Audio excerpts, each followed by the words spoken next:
Okay, so we're going to start with what does it look like and how is it different to a galvanic cell. Now, what's interesting about this cell, and I'm not going to take you back to grade 8, is but you did this cell in grade 8. So just to remind you, in grade 8 there was a time where there was a little beaker with like a bluish greenish color solution, and it had 2 electrodes. And at that time your teacher would have said to you, well, look at what's happening in the solution, and what you would have seen was like brownish coating on the one electrode, and then the other side you would have seen bubbles, tiny bubbles of whatever gas. They would have made you smell it, and it would have smelled like chlorine. So actually you were exposed to this cell at that stage. Obviously the understanding wouldn't have been there. Okay, so let's look at what is an electrolytic cell. So how is the electrolytic cell different to a galvanic cell? Electrolytic is based on using electricity to break up a chemical. Okay, so it's a total opposite. So electrolytic cell works on electrical energy to give us chemical energy. So quite easy to identify an electrolytic cell because it has to have a battery. Okay, so there has to be cells. Right. Also, in an electrolytic cell, you only have one beaker. So you'll find a lot of the things will stay the same, but it's a simplified version. Okay, so if you're looking at an electrolytic cell, you have your beaker. In your beaker, in the one beaker, you have 2 electrodes. So again, we still have our carbon. These are generally carbon, made up of carbon. So we still have our 2 electrodes. We have a solution. Okay, so we're just going to say in this case, I'm going to use copper chloride. So CuCl2 solution. I'm going to call it a molten solution. I'll explain to you just now why. Okay, we have a battery. Okay, so you have a cell. The one side of your cell is attached to the one electrode. The other side of your cell is attached to the other electrode. Okay. So these are the things that you will do now whenever you are faced with a question like this. So when you see batteries, you know in your head, right, electrolytic cell, electrical energy to chemical energy. What things do I need to do? I need to go and look at, firstly, what is my substance that's in this beaker? So remember that has to be an electrolyte. So it has to be a substance that's made up of positive and negative ions, because it still has to conduct a current. Right. So you will also find that whenever you're dealing with an electrolytic cell, your substance will have generally a metal and a gas. Okay. So if I said that this is my substance, but now I said molten. Molten means melted. Melted means it's just the 2 things that I hear. So what are the 2 things here? There's copper and there's chlorine. So those are the 2 things floating in my solution. Why would I not say aqueous? If I said aqueous, what else is there in aqueous? Very good. So if I said aqueous, then it's not just these 2 things. It's also going to then be water. So that makes it 4 things, because water also can be oxidized and reduced. So first check, molten. So when you see molten, put your 2 ions inside your solution. Okay, so in other words, I've got copper plus 2 and Cl minus 1 ions floating in my solution. I'm going to teach you the sense behind it, and then I will show you the easy way after. Right. So that's our first step. The second thing is you go to your battery. Go to your battery. Remember, it doesn't always have to be long line on the left. It can be either way. So I just always have the habit of drawing a long positive on the left. So the next thing you do is you go and say, right, that's my long line, is my positive. So the electrode attached to it is positive. Then obviously the other one, short line, negative. Very important to do that. Okay. So once we do that, now think about this. So in this beaker at the moment, you've got this positively charged electrode, you've got a negatively charged electrode, you have the solution that's got positives and negatives in there. What do you think is going to happen? The copper plus 2 ions are going to be attracted to which side? The negative. And what's going to form here? Copper. So copper is going to plate onto that one. So here we should see, okay, so remember I'm showing you brain work first. So we'll get copper plating on there. And then look at the negative one, the Cl minus ions. Where are they going to be attracted to? They're going to be attracted to the positive. But remember, Cl in its normal form is a gas. So what are we going to see on this side? We're going to see bubbles, and we're going to see bubbles of chlorine gas. Now, you see, what I did there is using your brain. Okay, so just now you're not going to use your brain. You're going to use the half reaction table to get all that information. But I just want you to understand first. Okay, So now, if I had to say to you, think, I want you to think very carefully. Copper plus 2 became copper. Did it undergo oxidation or reduction? Think carefully. Copper plus 2 became copper. Did it undergo oxidation or reduction? Nakulanga, what do you think? Very good. It underwent reduction. And that you can see because you know that it would have included 2 electrons and became copper. On the other hand, chlorine became chlorine gas, so obviously it underwent oxidation. Now, there's a little bit of a change here. Can you notice something that's a bit different? So if I say to you, you told me now that copper underwent reduction. So I'm going to write it here. So if copper underwent reduction, reduction always takes place at the cathode. That doesn't ever change. So this side obviously would be oxidation and anode. Please spot for me something different between this one and the galvanic cell. This is the same, always, that is the same. But there's one glaring difference between here and the galvanic cell. Think about the galvanic cell. The more reactive metal in the galvanic cell, what was that? Positive or negative? Negative. Do you remember that? So the anode in a galvanic cell was always negative. The anode in an electrolytic cell is positive. So that's our major difference.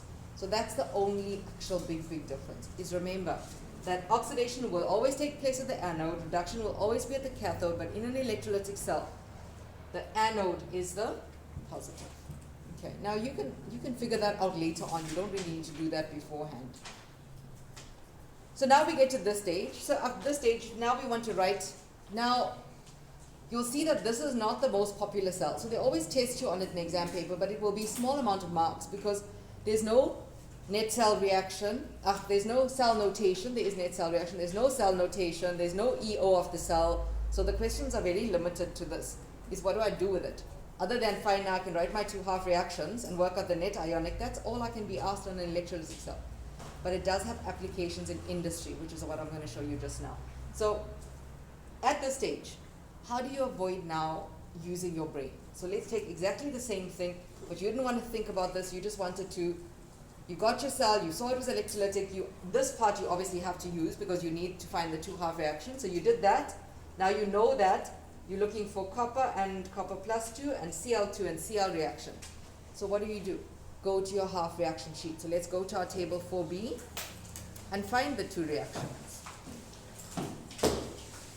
Okay, so find them, put a pencil dot next to them.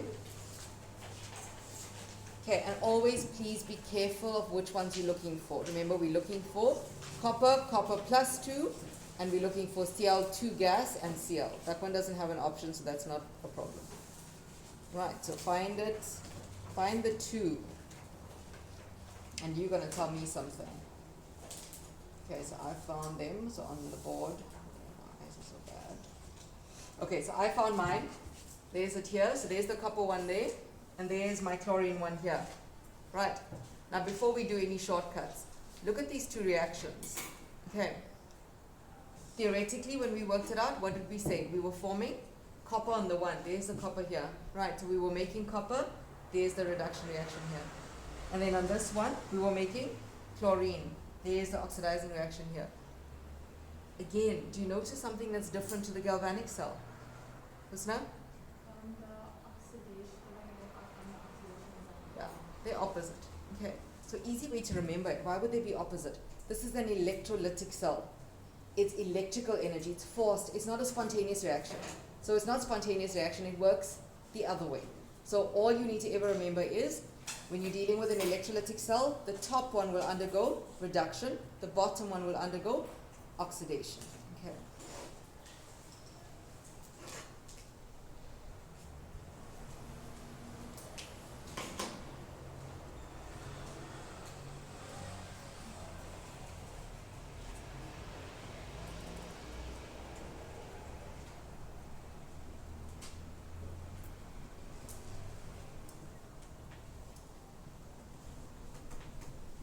Okay, and then once you have that, then you take it straight from your sheet. So write your 2 reactions. So copper plus 2 electrons would be your reduction half reaction, and then your 2Cl minus goes to Cl2 plus 2 electrons would be your oxidation. Whenever you do this, always double check at the end that you have Cu forming on the one side and you have Cl2 forming on the other side. Then you know that you haven't done the wrong thing. Okay, because those would be your two half reactions. Okay, so let's write those ones down. Okay. So we're going to write the reduction. So copper plus 2 plus 2 electrons forms copper. Don't forget, put your solid, put your AQ, and the other one was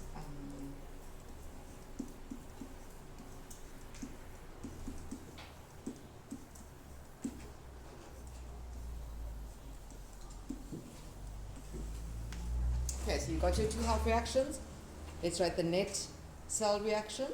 So cancel electrons. Write our net cell reaction. Works the same.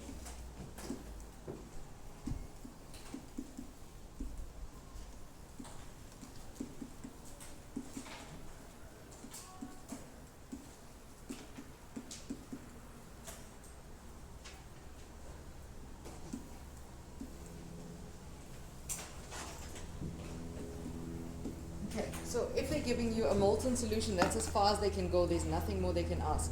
Nakulunga, what happened? And then I was just going to ask, why are we putting AQ if the solution is N? No, remember those are from your straight from your half reaction sheet, so you can use it. It's fine. It's not a train smash. If you leave it, if you put it as liquid as well, it will be fine. Okay. So there is nothing else there, so it's okay that at that stage you can put it as aqueous. Okay, because you're taking those from your half reaction. Good question though. Okay, that molten part is just for you to remember that there's only the two things that are in that beaker. So the one forming copper, the other one will form chlorine. Okay, so that's the first one. So if they don't give you a molten solution, then obviously the next option is to give you an aqueous solution. Now there's a little trick with the aqueous solution, because now we have four things that are going to be playing inside the beaker. So now we've got to decide. Not everything can undergo oxidation and reduction. So one thing is going to win from the first two, and one thing is going to win from the second one. Okay, so let's see how that works. Okay, so let's do the same. Let's do the same beaker. So redraw that beaker. Okay, sorry, you can't. I can take out from here. And, okay, let me read. Okay, so you're going to redraw it, and all you're going to do is change. We're going to change that to aqueous to make it a little bit more fun.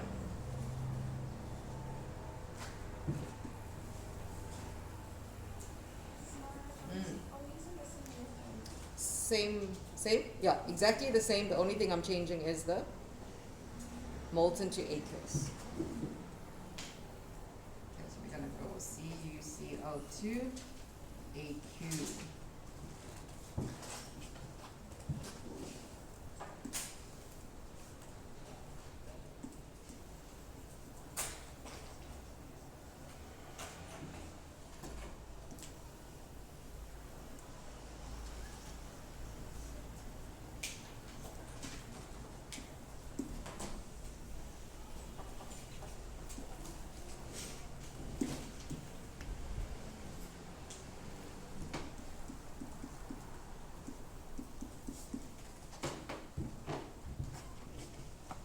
They like asking this question, the aqueous one, because again, people don't know how to choose what's going to happen, because everybody just assumes that always you're going to get copper and chlorine. Sometimes it works out that yes, even if it's aqueous, it could be the copper and chlorine equation, but not always. It depends. Okay, so let's try this. So in addition now, so when it's an aqueous solution, in addition to the copper and the chlorine ions, you're going to have H plus and OH minus ions, because now you've got water in there. So you're going to have these four. So there's the competition. So what's the competition between? The competition is between the copper ion and the hydrogen ion. The competition is between the OH minus ion and the Cl minus. So the two negatives are going to say, well, which one's going to undergo this? The other one, two positives, and say which one's going to undergo that. Easy way for you to do this is whenever you, okay, look at your half reaction sheet. Again, I'm going to explain the hard way and I'm going to explain the easy way. Right, so when you get your chemistry paper, go to your half reaction sheet first, go strike off 4a, go to table 4b and highlight these two equations for me, right? So the two you're going to highlight are the two that make that water breaks up into, right? Let me find them for you and show you which ones. Okay, so let's find, where's water, water, water. Okay, so there's the first one there. Okay, so find the two that have water. Right, so there's the first one there. Just make sure you got the right one. It's the negative 0,831. Highlight it. Okay, got that one? Make sure it's highlighted because you're going to need to look at it. Okay, and then the other one is right in the bottom. Water, water, water. There's it here. It's 1.2, matches with 1.23. Be careful. It's this one. Where's 1.23? There. This one here. Okay, it's water on that side. So one is an oxidizing half, one is a reduction half. Okay, so highlight them. Okay, so why we're highlighting them is because we're highlighting it pretty much for ourselves. So that we know that when we have an aqueous solution, there's the two already there. So there's the two that we need to look at for water, and then all we've got to do now is identify the other two. Right, so now, you already have dots by the other two, right? Because we did that just now. So you already have a dot. Where's the other two? There's it here. So there was your other one. And then your other one was right in the bottom, the chlorine. So literally for that question, you have the two highlighted and the two dots. Right, so let's do it the logical way first, which is brain way. So now, there's two at the top and there's two at the bottom. So obviously there's a competition between the two at the top and then a competition between the two at the bottom, and we want to see who wins the competition. So at the top, what do we have? We have remember that the top reaction electrolytic cell is going to undergo reduction. So either the copper plus 2 ion is going to undergo reduction, or, where's the water gone? So water higher or low? Water's higher there. There we go. So that already would tell you where's the copper gone. Can you see the water yet? Oh, my, so bad. Is it still higher? Tell me when you see the water. No man, it can't be so high. Was it so high?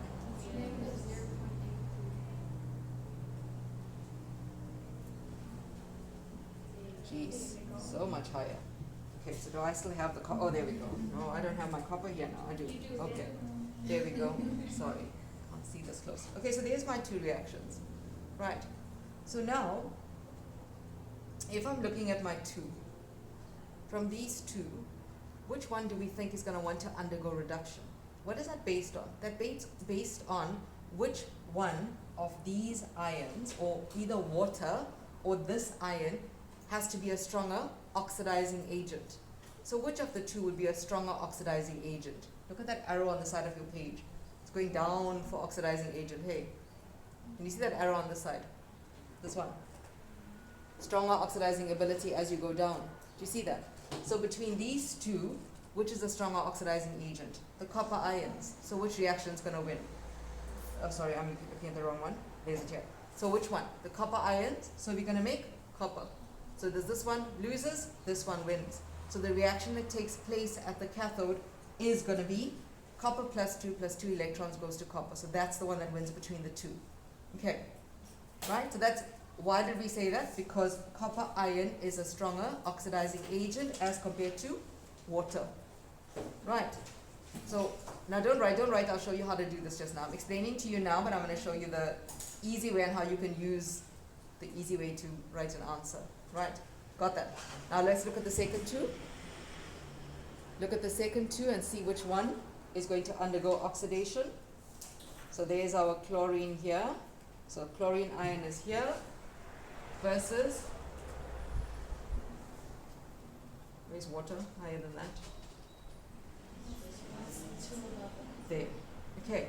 So again, when you're looking at these two, your Cl minus ion, one of these is going to undergo oxidation. So the one that undergoes oxidation, remember, it has to have the stronger reducing agent. So compared to that water as compared to the Cl minus ion, the Cl minus ion, according to that, is a greater reducing agent. So it will undergo oxidation. So in other words, which one wins here? The Cl is going to win again. So in terms of your two half reactions, they'll be exactly the same as the molten one. Okay, not by fluke, but because of the strength in terms of oxidizing and reducing agents, right? So it ends up being the same. It's not always going to be like that. I'll show you another example just now. Now, how do you do this when you don't want to do all of that thinking? Between the first two, which one won? The top or the bottom? Bottom. Between the second two, which one won? Bottom. That's your rule. So all you've got to always remember is that whenever I've got an aqueous solution, when I'm choosing from the two, it's the second one of the two pairs. So you've got a pair at the top, a pair at the bottom. So from the top pair, the second one undergoes reduction. From the bottom two, the second one undergoes oxidation. So then what you can do is, instead of having to think before that, reducing agent, oxidizing agents, it's much easier for you, isn't it? Once you figure out, so if you look at your top two, once you had figured that your copper plus 2 iron is the one that undergoes reduction, now you can just use your theory, because you now know, if this one underwent reduction, why did it choose to undergo reduction? Obviously, the copper ion must be a stronger oxidizing agent. Do you see? So you use it to your advantage. Instead of having to go, think first, then work out the reactions, because it's never going to change. It's always going to be like that. Then you can put your theory in place. Does everybody understand what I'm saying? Just share? So are you saying that after we do the two pairs? Yes. From the top two, it's always the second one that undergoes reduction. From the bottom two, it's the second one that undergoes oxidation. But then remember, that's a like kind of cheat way of doing it. But your thinking way is, if the second one of the top pair undergoes reduction, it means that the copper ion is a stronger oxidizing agent as compared to the water. That's why that one won. Okay, so you can use your theory at your advantage. Now, so in terms of a molten solution, we had copper chloride molten, we had copper chloride aqueous. Both of them did exactly the same thing. Do you see that? So now we're going to change them. Let's say we didn't use copper chloride. So we want to use, let's do sodium chloride aqueous, and let's see what happens. Okay, so I'm going to redraw this one. Okay, so let's do this one. Right, so let's do sodium chloride aqueous.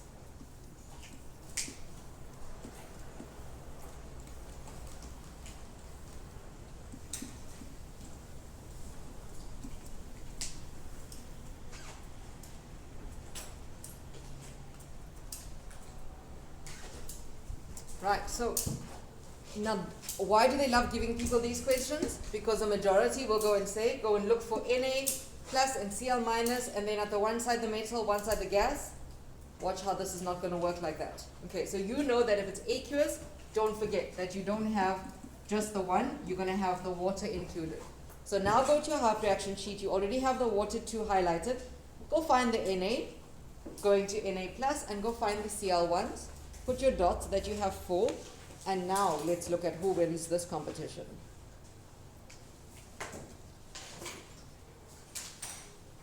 Okay, so put your dot by your Na.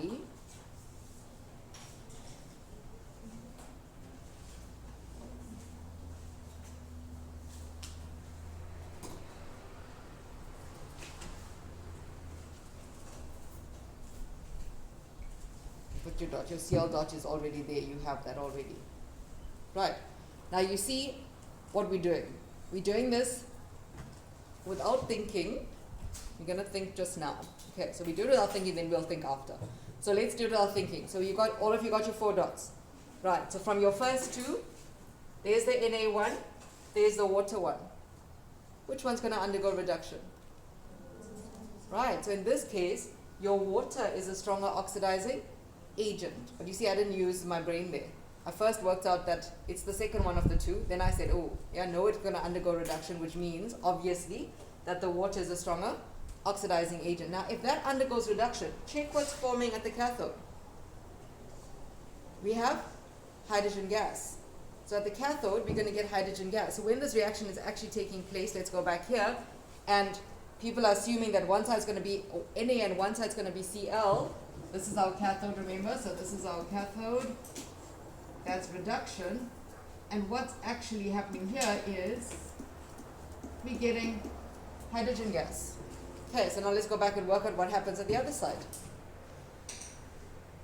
So from your two, your Cl and your water, which one's the lower one? Still going to be? Yes. So there's your Cl and there's your water. So now look here. Your Cl is going to undergo oxidation. Why? It's a stronger reducing agent as compared to the water. And what's going to form? Chlorine gas.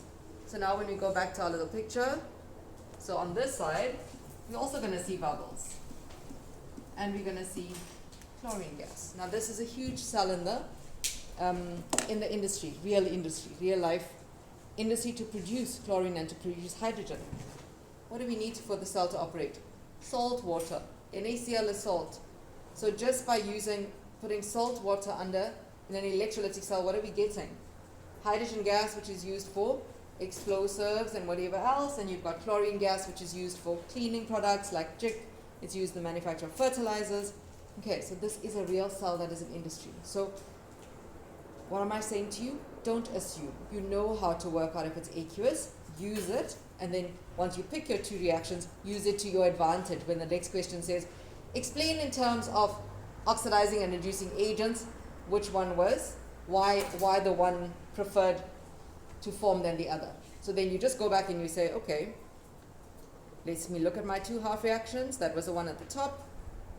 And all you're going to do is you're going to compare it and say, well, according to you, where's our Na gone now? There's our Na there.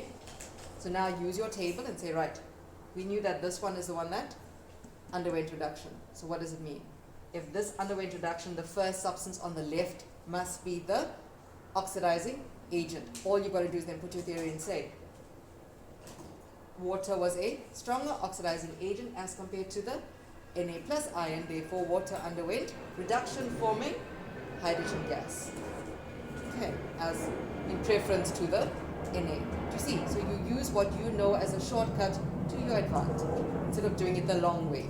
It's having to think that first and choose. Just using table 4b, it's always going to be, when there's water involved, it's always going to be the second one in the pair. But your reasoning obviously comes from the strength of the oxidizing and reducing agents. Okay, are we all good? Okay. So don't always assume that it'll always be like that. It depends on where it falls. So you can see now, but now you can also see that if you're looking at the top one, any metal that is higher than water, you always get hydrogen. Anything lower, then you'll get the metal. Got it? Okay, good.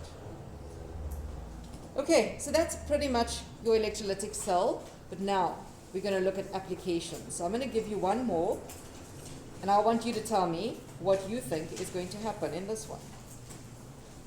Okay, it might look strange at first,